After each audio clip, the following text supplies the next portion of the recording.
আসসালামু আলাইকুম, welcome back to my channel. আজকে আমি আপনাদের সাথে শেয়ার করব 3 পাউন্ড অরেঞ্জ কেকের রেসিপি। আজকে আমার এই ভিডিওতে থাকছে কেকের বেস, কেক ডেকোরেশন, আরও থাকছে এই কেকটা কত টাকা নিয়েছি। আমি আশা করছি আমার আজকের রেসিপিটা আপনাদের ভালো লাগবে, আপনাদের কিছুটা হলেও কাজে আসবে। চলুন তাহলে রেসিপিটি দেখে নেওয়া যাক। একটা শুকনো বাটিতে 6টা ডিমের সাদা অংশ নিয়ে নিয়েছি, কুসুমটা আমি আলাদা করে রেখেছি। সাদা অংশে আমি হোয়াইট ভিনিগার দিয়ে দিচ্ছি হাফ টেবিল চামচ পরিমাণ। আপনারা চাইলে হোয়াইট ভিনিগারের পরিবর্তে লেবুর রস দিতে পারেন। আরও দিয়ে দিয়েছি 2 টেবিল চামচ চিনি। এখন আমি 1 মিনিট পর্যন্ত বিট করে নিচ্ছি। 3 পাউন্ড কেকে আমি চিনি ব্যবহার করব। 1 কাপ পরিমাণ চিনি দিয়ে আরও 2 টেবিল চামচ পরিমাণ চিনি। আপনারা চাইলে 1 কাপ দিয়ে 1/4 কাপ পর্যন্ত দিতে পারেন। 1.5 কাপ চিনি দিলে মিষ্টির পরিমাণটা বেশি হয়ে যায় আমার কাছে মনে হয়, এই জন্য আমি 1 কাপ চিনি দিয়ে আরও 2 টেবিল চামচ পরিমাণ চিনি দিয়ে দিয়েছি। এই 1 কাপ চিনিকে আমি 4 থেকে 5 বার করে দিব, বিট করতে থাকবো এভাবে করে। আপনারা যদি 4-5 বার করে চিনিটা যদি দেন, এভাবে করে যদি বিট করতে থাকেন, তাইলে চিনির দানাটা খুব সহজে গলে যাবে। অনেকে বলেন চিনির দানাটা গলে যায় না, ডিমের ফোমটা খুব তাড়াতাড়ি হয়ে যায়। আপনারা যদি অল্প পরিমাণ চিনি দিয়ে বিট করেন, আবারও বাকি চিনিটা দেন, এভাবে করে 3 থেকে 4 বার দিলে খুব সহজে চিনির দানাটা গলে যাবে। সম্পূর্ণ চিনিটা দেওয়া হয়ে গেছে। এবার মিডিয়াম স্পিডে ঠিক ততক্ষণ পর্যন্ত বিট করে নিব যতক্ষণ না পর্যন্ত চিনির দানাটা সম্পূর্ণভাবে গলে যায়। আপনারা স্ক্রিনে দেখে বুঝতে পারবেন ডিমের কালারটা পুরোপুরি চেঞ্জ হয়ে গেছে। 4-5 মিনিট বিট করলে হয়ে যায়। আবার কারো ক্ষেত্রে সময়টা একটু বেশি বা কম লাগতে পারে, এটা বিটারের উপর ডিপেন্ড করে। আমার ডিমের ফোমটা একদম হয়ে গেছে। আমি চেক করে নিয়েছি চিনির দানাটাও পুরোপুরি গলে গেছে। আপনারা একটু হাতে নিয়ে চেক করবেন চিনিটা গলেছে কি না। এবার বিটারের কাঁটাটা আমি তুলে নিব। এই পর্যায়ে এসে ডিমের কুসুমটা দিয়ে দিব। 2 চা চামচ পরিমাণ অরেঞ্জ ইমালশন দিয়ে দিলাম। 1/4 কাপ পরিমাণ তেল দিয়ে দিচ্ছি। আপনারা চাইলে বাটার গলিয়ে বাটার দিতে পারেন। এবার মিডিয়াম স্পিডে আমি 10 থেকে 15 সেকেন্ড পর্যন্ত বিট করে নিব। সম্পূর্ণ মিশ্রণটা ভালোভাবে মিশে গেলে আমি বিটারের কাঁটা তুলে নিব। ভালোভাবে মিশ্রণটা মিশিয়ে নেওয়া হয়ে গেছে। এবার দিয়ে দিব শুকনো উপকরণগুলা। আমি আগে থেকে ছেলে রাখি নাই শুকনো উপকরণগুলা। আমার চালনিটা ছোটো, এজন্য আমি 2 থেকে 3 বার করে চেলে দিব।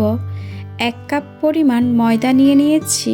অল্প পরিমাণ চেলে দিয়ে এখন হ্যান্ড হুইক্সের সাহায্যে ভালোভাবে মিশিয়ে নিচ্ছি। আমি এখানে ময়দা ইউজ করব 1 কাপ পরিমাণ, আরও 1/4 কাপ পরিমাণ। বাকি শুকনো উপকরণগুলো দিয়ে দিয়েছি। আবারও আমি ভালোভাবে মিশিয়ে নেব। আমি কিন্তু খুব আলতো হাতে ফোল্ড করে করে মেশাচ্ছি। আপনারা শুকনো উপকরণগুলো একবারে চেলে দিবেন না, 3 থেকে 4 বার করে শুকনো উপকরণগুলো দিবেন। আমি 1/4 কাপ পরিমাণ দুধ নিয়ে নিয়েছি। এটাও আমি অল্প পরিমাণ দিয়ে আবারও ভালোভাবে মিশিয়ে নিচ্ছি। আমি আবারও শুকনো উপকরণগুলো বলে দিচ্ছি। ময়দা নিয়েছি 1 কাপ পরিমাণ, আরও নিয়েছি 1/4 কাপ পরিমাণ।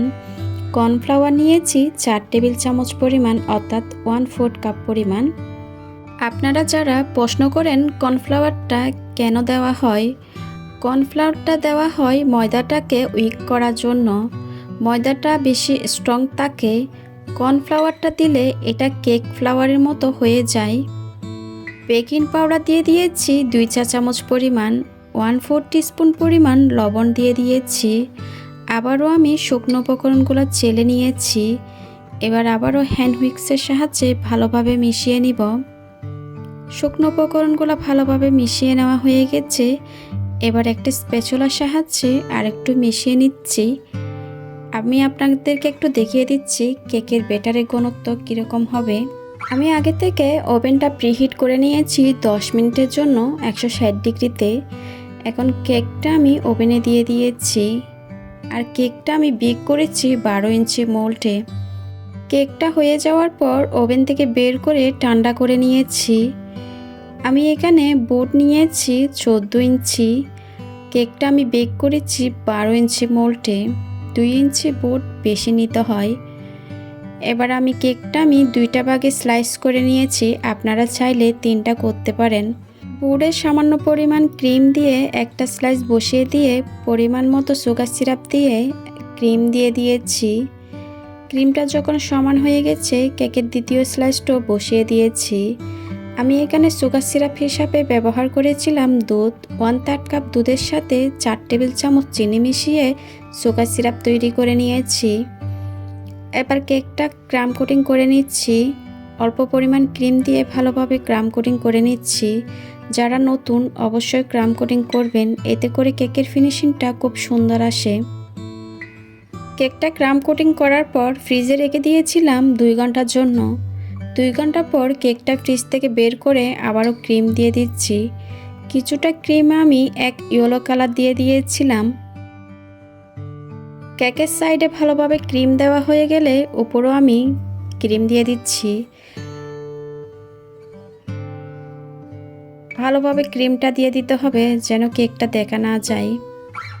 আমার প্যালেট নাইফের সাহায্যে একটু স্মুথ করে নিচ্ছি। সমান করে নেওয়ার পর যে জায়গায় একটু ক্রিম কম হবে এই জায়গায় আমি একটু ক্রিম দিয়ে দিব। এবার প্যালেট নাইফের সাহায্যে কেকের সাইডে স্মুথ একটা ফিনিশিং দিয়ে দিব। কেকের সাইডে স্মুথ ফিনিশিং হয়ে গেলে উপরও আমি প্যালেট নাইফের সাহায্যে স্মুথ করে নিব। একটা চামচের সাহায্যে কেকের উপর ডিজাইন করে দিচ্ছি। এটা অবশ্যই বলে বোঝানো যাবে না, আপনারা স্ক্রিনে দেখে বুঝতে পারবেন ডিজাইনটা কিভাবে করা হচ্ছে। ডিজাইনটা হয়ে গেলে অফ ক্যামেরায় আমি কিছু গোলাপ তৈরি করে নিয়েছি। এবার কেকের উপর আমি একে একে গোলাপগুলো বসিয়ে দিব। আমার আগের অনেকগুলো ভিডিওতে গোলাপ তৈরির ভিডিও আছে। আজকের এই ভিডিওটা অনেক বড় হয়ে যাচ্ছে, এজন্য ভিডিওতে আমি গোলাপ তৈরি করা দেখাই নাই। আপনারা অবশ্যই ডিটেলসে এরকম ভিডিও দেখতে চাইলে আমাকে কমেন্ট সেকশনে গিয়ে কমেন্ট করতে পারেন। সম্পূর্ণ গোলাপ বসানোর পর আমি কিছু পাতা দিয়ে দিচ্ছি আরও দেখতে ভালো লাগার জন্য। একে একে সব পাতা দিয়ে দিয়েছি। অফ ক্যামেরায় আমি কেকের চারিপাশে কিছু গোল্ডেন লিপ দিয়ে দিয়েছি, কেকটা যেন দেখতে আরও ভালো লাগে। এবার দিয়ে দিচ্ছি কিছু সুগার বল।